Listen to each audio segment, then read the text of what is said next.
Hi friends, welcome to சமையல் today. இன்றைக்கி நம்ம சேனலில் ஒரு சூப்பரான சைடிஷ் ரெசிபி தாங்க பார்க்க போகிறோம். இது இட்லி, தோசை, சாதம் எல்லாத்துக்குமே ஒரு சூப்பரான சைடிஷாக இருக்கும். வாங்க இது எப்படி செய்கிறதுன்னு பார்ப்போம். அடுப்பில் ஒரு குக்கர் வச்சுக்கோங்க. அதில் 2 ஸ்பூன் அளவுக்கு எண்ணெய் சேர்த்துக்கோங்க. எண்ணெய் நல்லா சூடானதும் ஒரு 3 பச்சை மிளகாய் இந்த மாதிரி கீரி சேர்த்துக்கோங்க. கூடவே கொஞ்சமாக கருவேப்பிலை சேர்த்திக்கோங்க. இப்போ இதை நல்லா வதக்கி விட்டுக்கோங்க. பச்சை மிளகாய் ஒரு 1 நிமிஷம் எண்ணெயில் வதக்கி விட்டுக்கோங்க.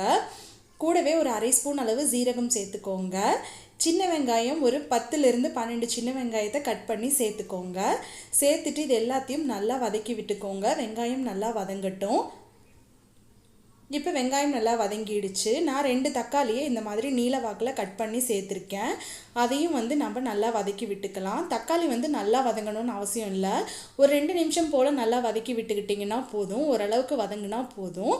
இப்போ தக்காளி ஓரளவுக்கு வதங்கிடுச்சு. நான் இன்றைக்கி சுரைக்காய் ஒரு 200 கிராம் அளவுக்கு நான் எடுத்திருக்கேன். நல்லா பிஞ்சு சுரைக்காயாக பார்த்து வாங்கிக்கோங்க. அப்போ தான் இதுக்கு நல்லாயிருக்கும். இந்த மாதிரி கட் பண்ணி இதை நம்ம சேர்த்துக்கலாம். சேர்த்திட்டு ஒரு முறை நல்லா கலந்து விட்டுக்கோங்க. இப்போ இதுக்கு தேவையான அளவு உப்பு சேர்த்துக்கலாம்.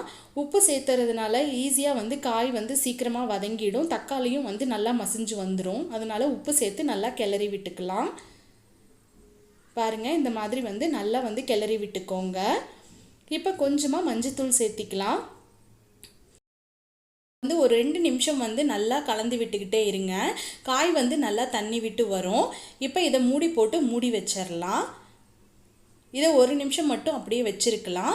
1 நிமிஷத்துக்கு அப்புறம் பார்ப்போம். பாருங்கள், நல்லா காய் தண்ணி விட்டு வந்திருக்கு. அதே சமயம் தக்காளி எல்லாம் நல்லா மசிஞ்சு வந்திருக்கு. இப்போ இதில் நம்ம 1 டம்ளர் அளவு தண்ணி மட்டும் சேர்த்துக்கலாம். சுரைக்காய் தண்ணி விட்டு வரும். அதனால 1 டம்ளர் அளவு தண்ணி சேர்த்து நல்லா கலந்து விட்டுக்கோங்க. இப்போ இதை நம்ம வேக வைக்க போகிறோம்.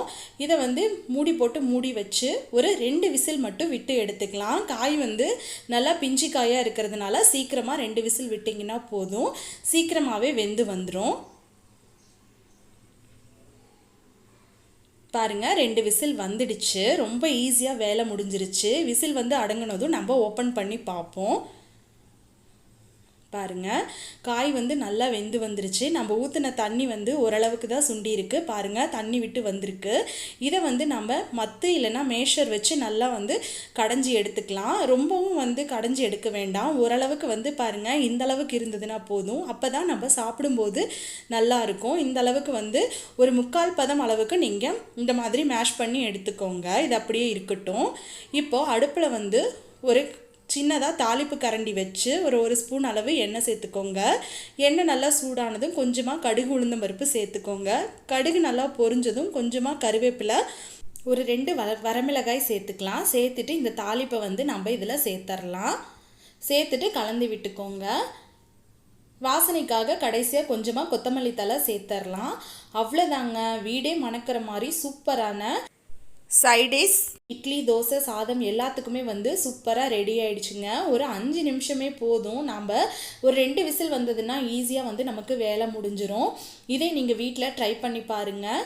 ட்ரை பண்ணி பார்த்துட்டு கீழே கமெண்ட்ஸில் சொல்லுங்கள். இந்த வீடியோ உங்களுக்கு பிடிச்சிருந்ததுன்னா லைக் பண்ணுங்கள், ஷேர் பண்ணுங்கள். மறக்காமல் சமையல் டுடே சேனலை சப்ஸ்கிரைப் பண்ணிக்கோங்க. ஃப்ரெண்ட்ஸ் அண்ட் ஃபேமிலிக்கு இந்த வீடியோவை ஷேர் பண்ணிக்கோங்க.